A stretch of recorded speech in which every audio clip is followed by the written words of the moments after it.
We're back here with Mary McNamara. Hello. I believe we were just talking about you going through Carleton and Harvard Divinity School, and now we would love to hear about the next chapter in your adventure. Would you like to continue us from there? Okay. So I had been using my summers in seminary well, and the summer before my last year in seminary, I spent at the Urban Training Center and was helped prepare programs for KSTP. No, well, not WCCO, KSTP. What's that? Dare I ask? Different radio station. Oh, okay. Or no, NBC radio. Okay. Okay, got it. And 4-hour programs per week with John Calloway, and then went to New York, and had the old family car at this point, which I sold, and moved into the parsonage adjoining the old church. I've been there 6 weeks when we began to receive what was called a blind property offer. And this was happening in October of 1968. This is in Manhattan. This is in Manhattan on 54th and Lexington. Okay. And Ralph Peterson from Cambridge was the senior pastor, and most of the staff was from Minnesota. And Ralph let the head officials of the Lutheran Church in America know that we were receiving these property offers, and they accused him of lying, and he didn't know what to do because people wouldn't believe him. It was so extraordinary. But we finally they believed us, and we hired a negotiator, and the negotiator blindfolded Ralph and took him off to a remote location in a limousine. Did you really blindfold him? Yes, he really blindfolded him.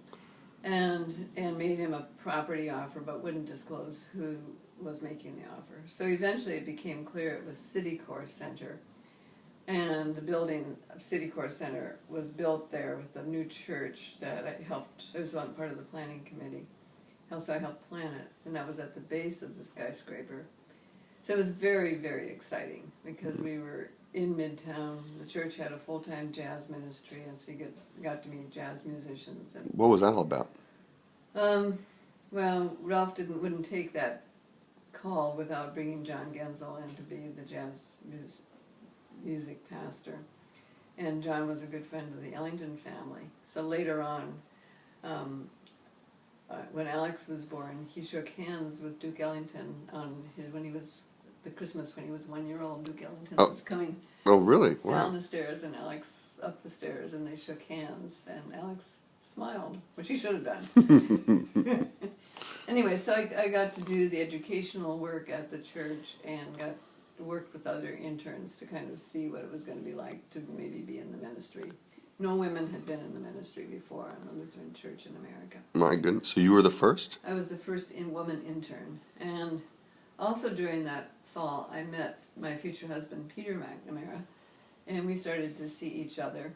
And when I went home at Christmas time, I told my folks that I was interested in somebody. And so the following summer, Peter and I got married at St. Peter's. Can you tell us why? What attracted you to Peter? He was smart, and he was fun. And he wasn't intimidated by me in the least, ever. Or never in any following year was he ever intimidated. Was that a problem you found with prior men you had met? Sometimes. He was a lot of fun. I learned a lot from him. So that year went very quickly because I was helping St. Peter's begin a new ministry related to the United Nations. I was trying to introduce more social justice work. I was learning how to do the liturgy. I preached my first sermon, which was on the subject of the wise and foolish virgins, and I asked for a different Sunday, but they wouldn't give it to me. And the Lutheran magazine was so interested in having a woman intern for the ministry that they featured that article and that topic. Wow. Even though I begged them not to make fun of me, they did. Why? How did they make fun of you? Because I was a young woman preaching on virgins. This was so funny. Anyway, so Peter and I got engaged, and we were married the following summer. Mm-hmm.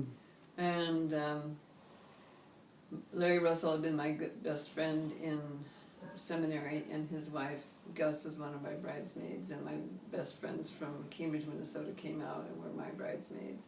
And we had a really nice wedding party. Peter's best man was Bobby Wan, who was later nominated for a Nobel Prize. Wow. And Peter and I didn't have any money. We went up to New Rochelle to a friend's house for a cookout after the rehearsal, and then moved into a new house we bought in Newark. It was an 1890s townhouse. And so we were living on the second floor there and getting ready to rent out the first floor. And we were there a couple of days when John Genzel came after midnight, knocked on the door, and took me to a public phone, and I called home and I found my dad had died.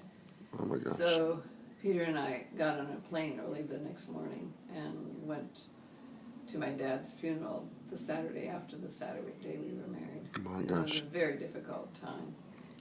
And then my mom, who was senile, ran the family woolen mill. Was your father at your wedding? Yeah, he was at the wedding. He drove back. He had a new job. He drove to his new job and had a heart attack, and then had another heart attack later in the day and died. So it was a very amazing, emotional summer. Yeah. But I continued to work at St. Peter's, and the next spring became pregnant with Alex, and by that time I was still working, but my contract was coming to an end, and I ended up doing some consulting for St. Peter's. That's probably a good place to end it, with Alex about to arrive in the picture in November of 1970. Sounds good.